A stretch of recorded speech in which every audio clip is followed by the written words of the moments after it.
algo que todas as arquiteturas sempre têm em comum é o gerenciamento de erros e de volumes de acesso. De nada serve uma arquitetura que ela parece ser simples de visualizar, parece ser muito simples de manter, se ela não tem um gerenciamento de erros ou se ela não tem um gerenciamento correto de grande volume de acesso. Então, entrando nesse passo, gerenciamento de erros. Um dia mais complexo nessas arquiteturas que nós mencionamos seria pelos processos assíncronos, pelas comunicações assíncronas, no caso, no microserviço número 2. Por quê? Porque como eu tenho comunicações assíncronas, no momento em que um serviço recebeu aquela mensagem e ele gerou um certo erro, não tem como eu voltar e fazer um rollback em qualquer passo anterior. O erro aconteceu ali e ficou completamente isolado ali. Dado que a comunicação é assíncrona e o serviço anterior que produziu aquela mensagem não vai ficar esperando um retorno daquele serviço para saber se deu um erro ou não. Então, tem alguns approaches que dá para trabalhar nesse caso. O que eu mais costumo usar é o chamado Dead Letter Queue. Então, eu crio uma fila separada desse Message Broker. Toda vez que é processada uma mensagem e ela gera um erro, eu pego essa mensagem, coloco nessa fila e eu retento processar aquela mensagem novamente. Então, aquela mensagem ela pode ter sido causado um erro por uma falha por uma certa inconsistência naquele serviço, naquele momento. Então, se ele deu problema, eu adiciono na fila, eu vou tentar fazer com que aquele serviço corrija aquele estado de inconsistência e processe a mensagem de novo.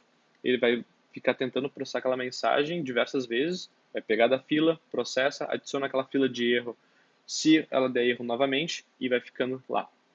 Acaba sendo fácil de visualizar quantos erros está dando, olhando o tamanho da fila, acaba sendo simples de ver qual erro aconteceu olhando os logs, e acaba sendo simples de entender o porquê que erro aconteceu olhando a mensagem que está na fila de erro.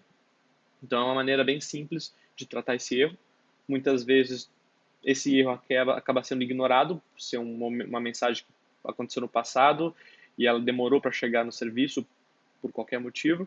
Então ele está dando aquele erro realmente porque é uma mensagem muito antiga, então acaba sendo simplesmente descartar essa mensagem dessa fila de retentativa, essa dead letter queue, ou muitas vezes acaba sendo de fato um código que é lançado para aquele serviço, a gente atualiza o serviço para fazer a correção daquele determinado bug e então poder processar a mensagem novamente e passá-la adiante sem erros.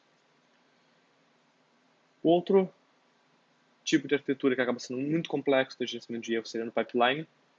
Eu diria que até é mais complexo do que nessas mensagens assíncronas, porque no momento que no meio do pipeline tiver um problema, tiver uma falha em um passo, esse passo ele não somente tem que saber fazer o rollback dele mesmo até o ponto que aquele passo executou, como também ele tem que fazer o rollback dos passos anteriores, como eu havia mencionado antes.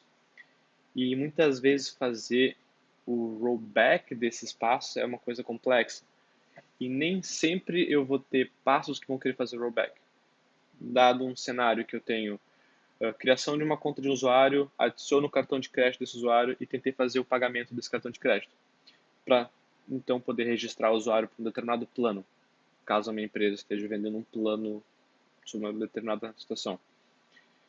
Se esse plano não conseguir ser, se o pagamento não conseguir ser efetuado, o plano nunca vai ser adquirido, o usuário nunca vou linkar o usuário àquele plano. Porém, o passo anterior de cadastro de cartão de crédito, talvez eu tenha que reverter aquele passo para o cartão ter alguma falha. Porém, antes desse passo, eu tenho cadastro do usuário. Mesmo se deu erro no momento de pagamento, talvez eu não queira desfazer o cadastro do usuário, eu queira manter aquele usuário ali. Então, eu tenho que saber guardar o estado até aquele momento e se eu tentar rodar aquele pipeline de novo, desde o início, eu tenho que saber lidar com aquele estado que eu tenho agora. Que antigamente o meu estado era não tenho nenhum usuário, não tenho nenhum cartão de crédito, não tenho nenhuma cobrança e não tenho plano. Agora, eu tenho usuário cadastrado, eu talvez tenha o cartão de crédito daquele usuário, não tenho nenhuma cobrança cadastrada e, consequentemente, ele não tem nenhum vínculo com o plano. Então, o estado mudou e eu começar o pipeline de novo com um estado diferente, eu tenho que saber fazer com que aquele passo que não teve rollback, ele saiba lidar com aquela situação e não cadastre um usuário de novo para ter usuário duplicado, por exemplo. Então, eu tenho que saber lidar com casos de deu erro anteriormente, agora meu estado está diferente, não é o estado que eu esperaria, é um estado vazio que eu esperaria. Então, eu tenho que saber lidar com todas essas situações e eu tenho que saber fazer rollback nos momentos certos. Então, eu tenho uma certa complexidade em termos de pipeline nesse ponto. Então, pipeline acaba sendo muito útil para alguns pontos, outras acaba sendo mais dor de cabeça do que de fato algo simples de visualizar na minha arquitetura de microserviços e simples de gerenciar. As soluções, como eu comentei anteriormente, seriam ter a Dead Letter Queue, que são essas filas de retentativos, no caso de na arquitetura de microserviços número 2. No caso de pipeline, pode ser que alguns pontos se encaixem sim, ter essa Dead Letter Queue, principalmente em pipelines assíncronos, mas em pipelines síncronos é necessário ter um sistema de rollback, ou em alguns pipelines assíncronos tem que ter um sistema de rollback também, para desfazer os pontos, né, os steps anteriores que executaram até aquele determinado momento, para não gerar estado de inconsistência.